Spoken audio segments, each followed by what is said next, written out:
Assalamualaikum warahmatullahi wabarakatuh. Selamat pagi anak-anak, bagaimana kabar kalian? Alhamdulillah ya, sehat semua. Sebelum ibu memasuki pembelajaran, ibu absen terlebih dahulu ya. Apakah ada teman kalian yang tidak masuk hari ini? Alhamdulillah hadir semua. Sebelum memulai pembelajaran, baiknya kita berdoa terlebih dahulu. Berdoa menurut agama dan keyakinan masing-masing dimulai. Berdoa selesai. Siapa yang masih ingat pembelajaran materi minggu lalu? Iya, minggu lalu kita belajar tentang aksara Jawa dan pasangannya. Nah, ada yang tahu nggak hari ini kita mau belajar materi tentang apa? Iya, benar sekali. Hari ini kita akan belajar tentang sandangan aksara Jawa.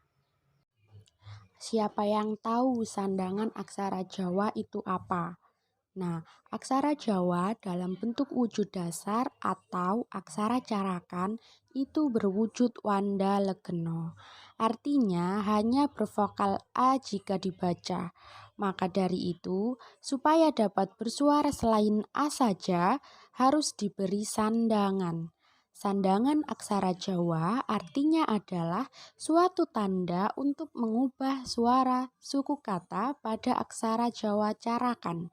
Aksara Jawa sandangan ini dalam penulisan aksara Jawa dapat dibedakan menjadi 3 macam, yaitu yang pertama sandangan suara, yang kedua sandangan panyigek, yang ketiga sandangan panjingan. Sekarang kita bahas satu persatu sandangan itu apa. Nah, yang pertama sandangan suara.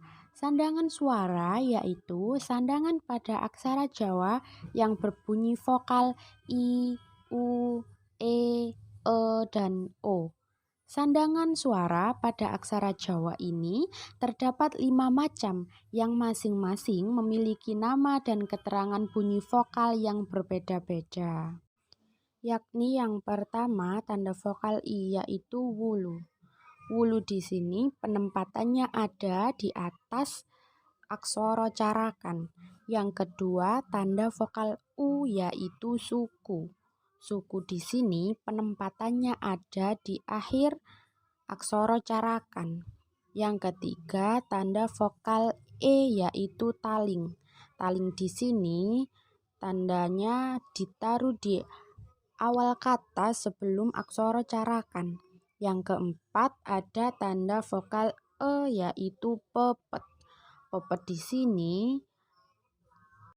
penempatannya ada di atas aksara carakan dan pepet ini sama seperti wulu, tetapi wulu itu lebih kecil dan pepet lebih besar. Nah, yang kelima ada tanda vokal O yaitu taling tarung. Di sini taling berada di awal kalimat dan tarung berada di akhir kalimat. Contoh penulisannya, di sini ada kata kudu. Nah, kudu di sini pakai aksara Jawa ku, dikasih tanda suku. Du dikasih tanda suku. Yaitu sehingga pembacanya ialah kudu. Yang kedua ada sungu.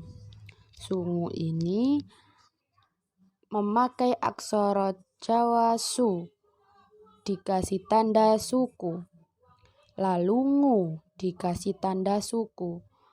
Nah, jadi bacanya sungu. Yang kedua sandangan panyigek. Sandangan panyigek artinya adalah sandangan yang berfungsi untuk menutup suku kata dalam penulisan aksara Jawa. Terdapat 4 macam sandangan panyigek, yaitu yang pertama layar. Nah, layar yaitu sebagai tanda sigekan aksara ra. Jadi, sandangan layar ini dipakai untuk melambangkan konsonan R penutup suku kata. Yang kedua ada wignyan. Wiknyan yaitu sebagai tanda sigegan aksara H. Jadi, sandangan wikyan ini dipakai untuk melambangkan konsonan H penutup suku kata. Yang ketiga ada cecak, yaitu sebagai tanda sigegan ngo. Jadi, sandangan cecak ini dipakai untuk melambangkan konsonan ng penutup suku kata. Nah, yang keempat ada pangkon. Pangkon merupakan penanda aksara Jawa yang berfungsi untuk mematikan aksara yang dipangku sehingga hanya menyisakan aksara konsonan penutup suku kata. Berikut contoh sandangan panyigek dalam aksara Jawa beserta contoh penulisannya. Contoh yang pertama yaitu wayang. Wa pakai aksara carakan, ya pakai aksara carakan. Lalu ng-nya pakai sandangan panyigek yang cecek. Dan cara penulisannya seperti itu ya, anak-anak. Nah, contoh yang kedua ada mulang. Mu di sini pakai aksara carakan, namun kita tambahi suku.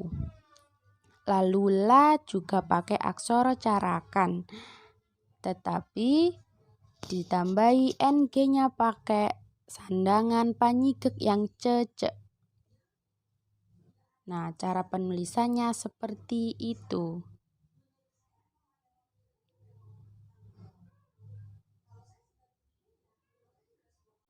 Yang ketiga, sandangan panjingan. Sandangan panjingan adalah sandangan sisipan huruf lain pada suatu aksara Jawa. Sandangan panjingan ini dibaca menyatu dengan aksara yang disisipnya. Terdapat 5 macam sandangan panjingan. Yang pertama ada cakra, yaitu manjing suara ra. Penulisannya ada di bawah kalimat aksara carakan. Di sini ada sebuah contoh krasa lara. Nah, kranya pakai k, lalu dikasih sandangan panjingan cakra di bawahnya. Lalu selanjutnya sa dari aksara carakan, la dari aksara carakan, ra dari aksara carakan. Nah, yang kedua ada keret, yaitu manjing suara re. Penempatannya juga ada di bawah kalimat. Contohnya kretek kerasa, yaitu kre pakai k lalu dikasih sandangan panjingan keret. Yang ketiga ada pengkal. Pengkal di sini manjing suara ya. Penulisannya terdapat di sebelah setelah kata aksara carakan. Contohnya yaitu kiai. Nah, kiai di sini pakai k lalu dikasih sandangan panjingan yang pengkal. Yang selanjutnya ada manjing suara wo. Nah, wo di sini penulisannya berada di bawah aksara carakan. Contohnya due kuali. Nah, du di sini pakai do. Dikasih suku. Lalu we dikasih taling. Lalu kwa. Kwa di sini pakai k lalu ditambahi manjing suara wo. Lalu lili pakai lo dikasih bulu. Yang kelima ada manjing suara la. Nah, la di sini penempatannya juga ada di bawah aksara carakan. Contohnya ini ada due kelasa. Du pakai do dikasih suku, lalu we dikasih taling, klo. Nah, klo di sini pakai k lalu ditambahi manjing suara la di bawahnya k. Lalu selanjutnya sa pakai aksara carakan. Nah, sampai di sini paham ya anak-anak? Oke anak-anak, tadi kita belajar apa saja ya? Iya, tadi kita belajar tentang sandangan aksara Jawa. Ada berapa ya tadi sandangan aksara Jawa itu? Iya, benar. Ada 3, yaitu yang pertama sandangan sandangan suara. Yang kedua, sandangan panyigek. Yang ketiga, sandangan panjingan. Nah, itu tadi ya materi kita hari ini tentang sandangan aksara Jawa. Ibu kira cukup sampai di sini ya pembelajaran kita kali ini. Semoga pembelajaran tadi bisa bermanfaat bagi kita semua. Ibu tutup pembelajaran pagi hari ini ya. Terima kasih. Wassalamualaikum warahmatullahi wabarakatuh.